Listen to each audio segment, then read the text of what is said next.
Namo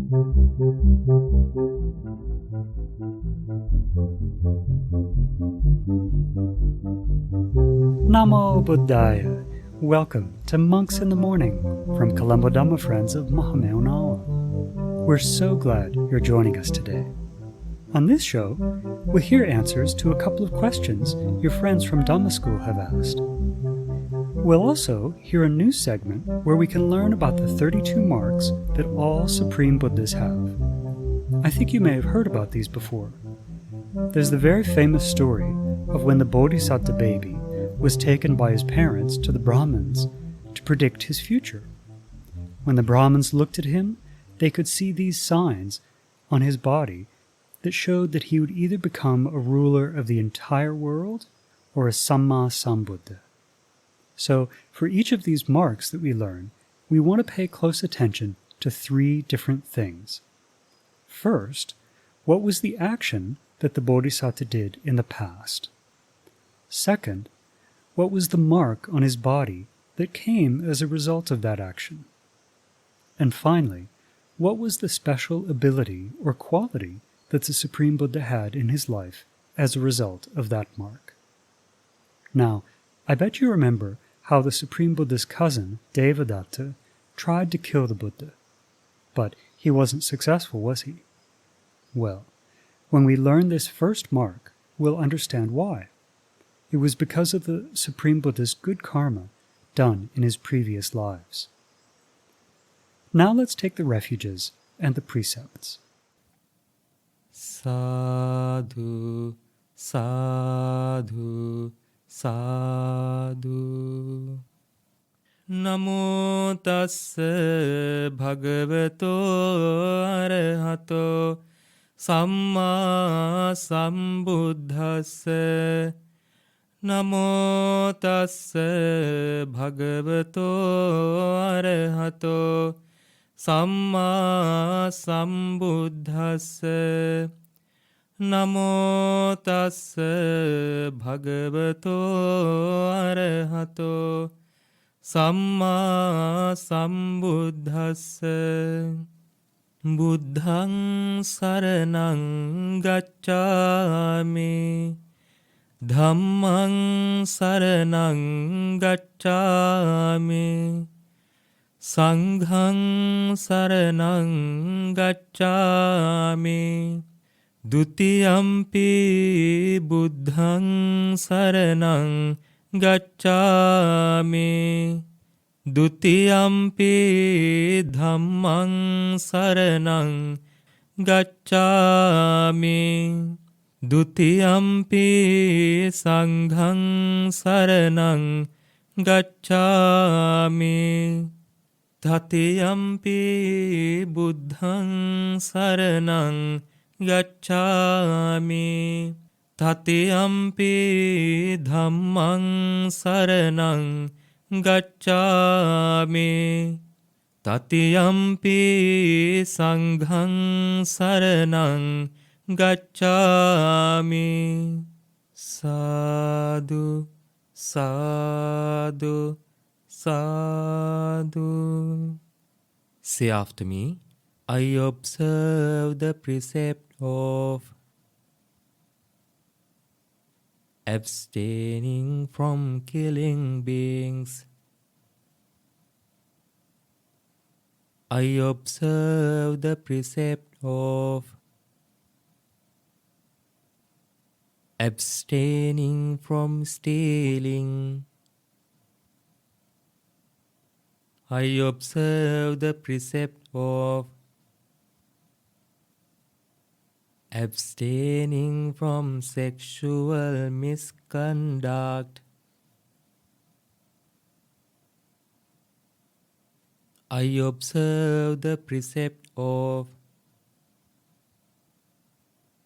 abstaining from telling lies. I observe the precept of abstaining from taking intoxicating drinks and drugs. with the refuge of the Noble Triple Gem. I observe these precepts for happiness in this life, for rebirth in heaven, to escape from the sufferings of samsara.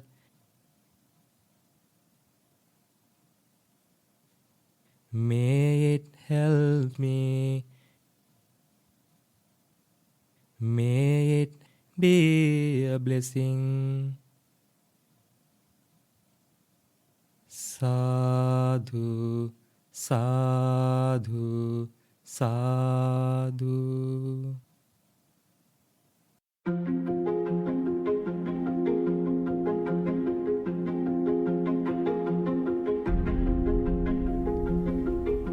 The 32 marks of our great Buddha. In his previous lives as the Bodhisatta, our teacher, the Supreme Buddha, practiced good conduct by body, speech, and mind. He practiced giving, observing precepts, and the opposite. He respected mother and father, ascetics and Brahmins, and honored the elders of the family.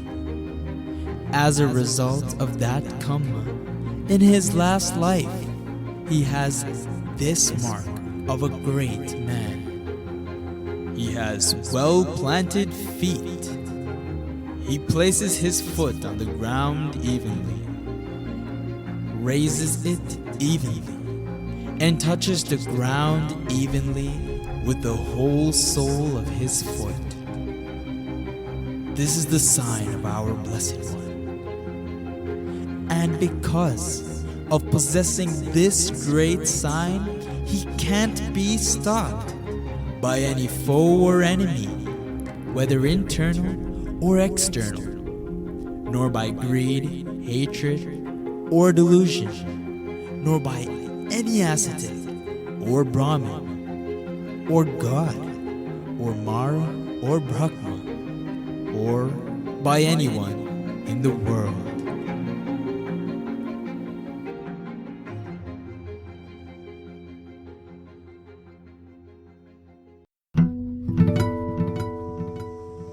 Dear Bhante, how should I think if I had to offer dana only to one monk? This is a really good question because it shows that you have a little bit of an understanding, maybe a lot of understanding, about this process of giving. So many people, when they think about giving, they think about the object that they're going to be giving to someone, they think about the person that they're going to be giving to, and these are both very important things to think about. But there is this other factor. So when we're doing something with our body, usually there's something going on in the mind at the same time, isn't there? So whenever we give a gift to someone, not only are we physically doing something with our hands, but there's also something going on in our minds. So when we are giving something to someone, maybe we're thinking about that person. We could be thinking bad thoughts about that person, or we could be thinking good thoughts about that person. We could be thinking how that person doesn't deserve our gift, how this person that we're giving to is a very low person, and that we're better than that person, right? Those are negative things that we could be thinking about while we're giving a gift. On the other side, we could be thinking about that person's welfare. We can be thinking about how this person needs our help. We can be thinking about how happy we are that this person gets some relief through our gift. So, you see, when we're doing something with our body, usually there's also something happening in our mind. So maybe some of you have come to the monastery before on a special occasion where maybe it was opening up a new vihara, or maybe it was a Katina ceremony or a Vesak ceremony, and there were 10, 15, maybe 20 monks. Maybe if you've gone to Pogahoela, when the monks have their regular meeting, and you've had the chance to give to 600, 700 monks, right? So when we give to so many monks, it's very easy to feel excited and happy about that gift, isn't it? And when we think about giving in that way, when we're faced with offering dana to just one monk, it's easy to see how someone could be disappointed and think, I'm only getting to give to one monk. Now, this is not the way the Supreme Buddha taught us to think. Now, let's just think from an ordinary level. So we're giving dana to one monk or one nun. Now, let's say we don't give that dana. Is that one monk or one nun going to suffer because they don't get dana? Of course, they'll be hungry. Will they be able to practice very easily? No, they won't. So when we think just on the ordinary level about giving a gift to someone, right? When we offer dana even to one person, we know that at the very least that one person is going to feel a relief from suffering. Then when we start to think about what the Supreme Buddha taught us, we understand that when it comes to merit, still giving just to one person collects a lot of merit. Right? Remember, the Supreme Buddha taught that even if we just give to an animal, that merit comes back to us 100 times. So, what to think about giving a gift to a member of the Sangha? Now, there's another way that we can train our minds to think. And this is something that the Bhantes will ask you to do every time you offer a dana, whether it's to a group of 2 or 3 monks or to a group of 300 monks. And that is to remember the gift as a gift to the entire Sangha, the Mahasangha, the Sangha of the past, present, and future. Because when we do that, then we're also dedicating that gift to the great Arahants that lived in the past. These Arahants with immeasurable qualities, like the Arahant Sariputta, Mahamoggalana, Ananda, Mahakashapa, Angulimala, all of these Arahants of the past.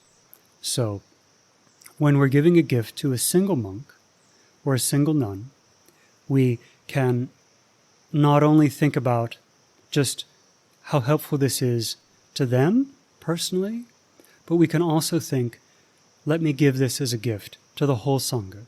Even though the whole Sangha isn't here in front of me right now, if there were other members of the Sangha here, I would give to them equally.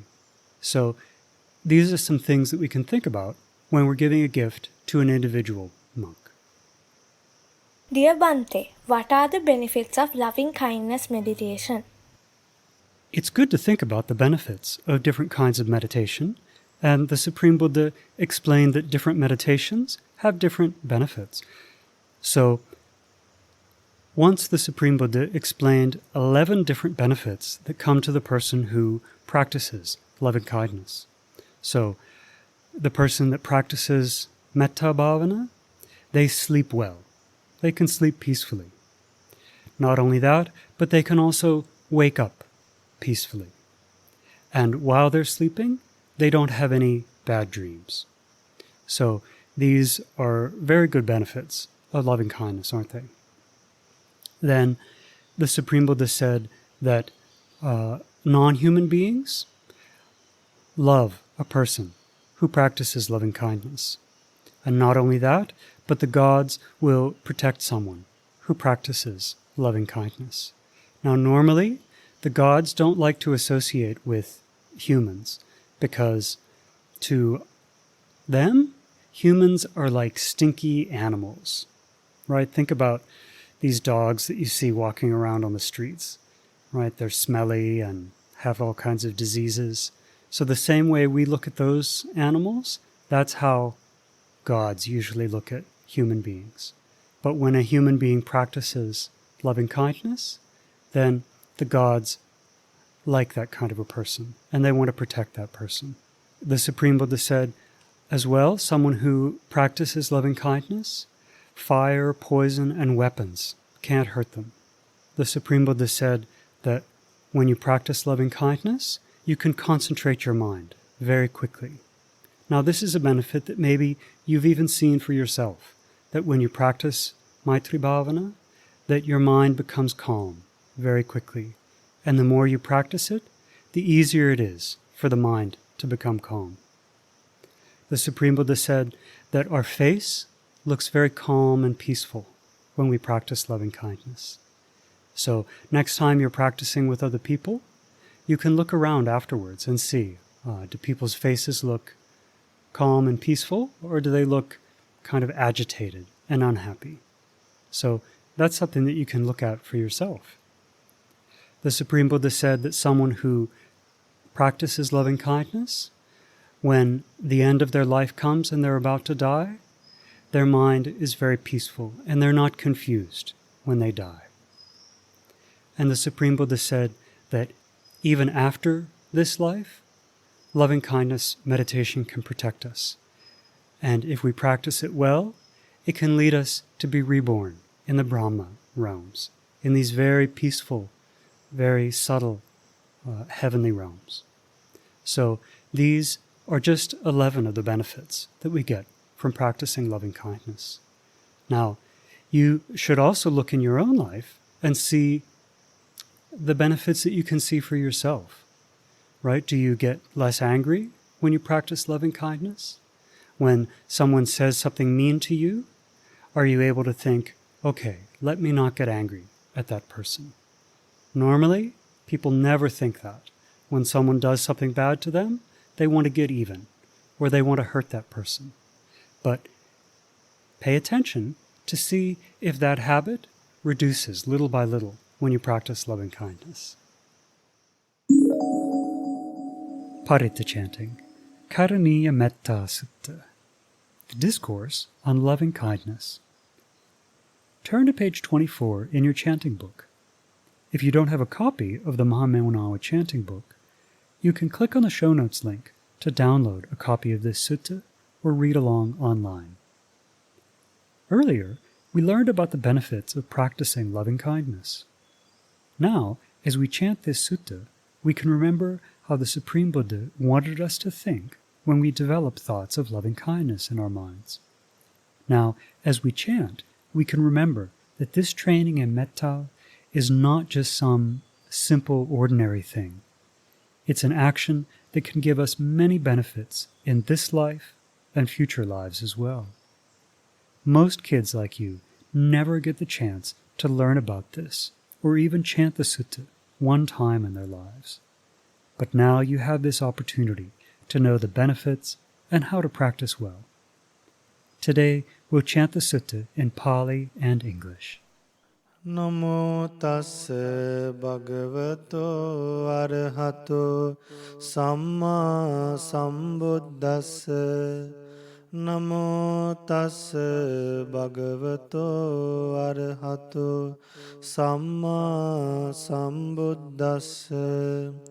Namo tassa bhagavato arahato Samma Sambuddhassa.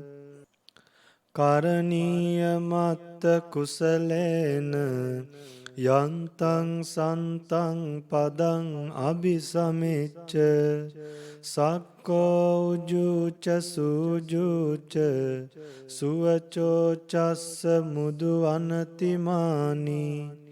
One skilled in good, wishing to attain that state of peace, Nibbana, should act thus. He should be clever, upright, exceedingly upright, obedient, gentle, and humble, Santusakocha subharocha appakiccocha sallahukavutti Santindriyocha nipakocha appagabbo kulesu ananugiddo. He should be content, easy to support, with few duties, living lightly, controlled in senses, discerning, courteous and unattached to families. Nachakuddang samachare kinchi yena vinyo pare upavadeyung sukhino vake mino hontu sabbe satta bhavantu sukhitatta. One should not do any slight wrong which the wise might censure. May all beings be happy and secure. May all beings have happy minds. Ye kechipana bhutati tasava tavarava anavasesa Digavaye mahantava majjimarassakanukatula. Whatever living beings there may be, without exception, timid or fearless, long or large, medium, short, subtle or gross, ditta vayeva additta, yecha dure vasanti avidure, bhuta vasambhave siva, sabbe satta bhavantu sukhitatta. Visible or invisible, living near or far, born or coming to birth, may all beings have happy minds.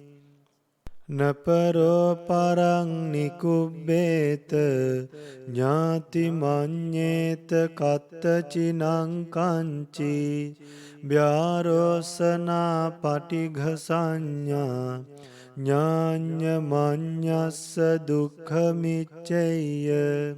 Let no one deceive another, nor despise anyone anywhere, neither from anger nor ill will. Should anyone wish harm to another, mata yata niyang puttang ayusa eka putta manurakke evampi sabba bhutesu manasang bhavaye aparimanang. As a mother would risk her own life to protect her only child, even so towards all living beings one should cultivate boundless loving kindness. Mettancha sabba lokasmin manasang bhavaye aparimanang. Uddang adocha tiriyancha asang badang averang asapattang.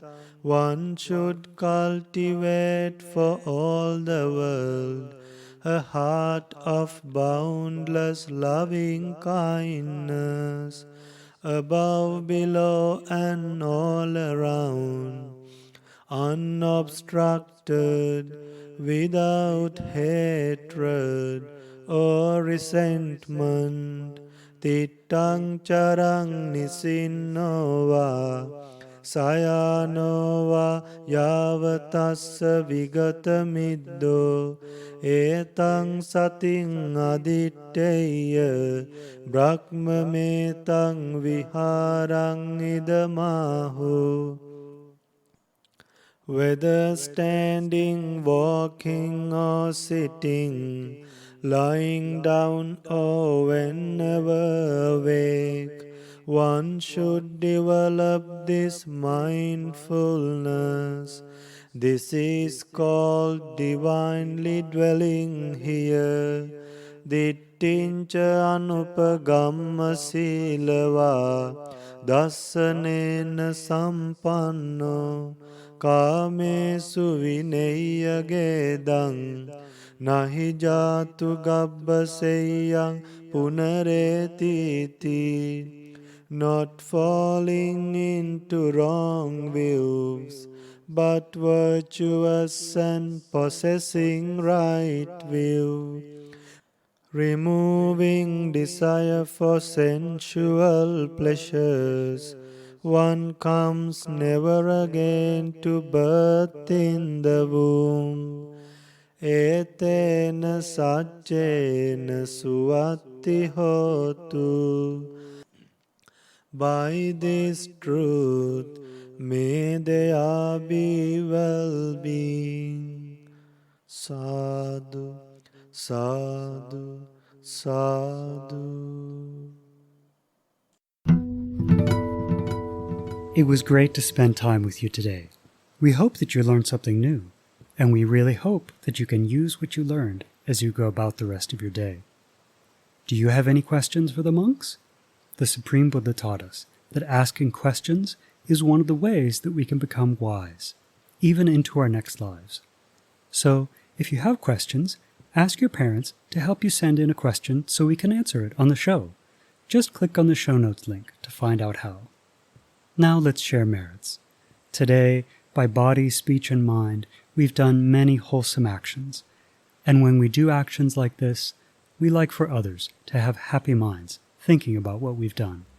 So, may all heavenly beings, may our teacher Pingwat Lokusoya Hangsa, may our parents, our families, our friends, may they all have happy minds remembering the wholesome actions that we've done. Through the power of this merit, through the power of this rejoicing, may they soon experience for themselves the supreme bliss of Nibbana in this Gautama Buddha's dispensation. Sad, sad, sad. Namo Buddhaya.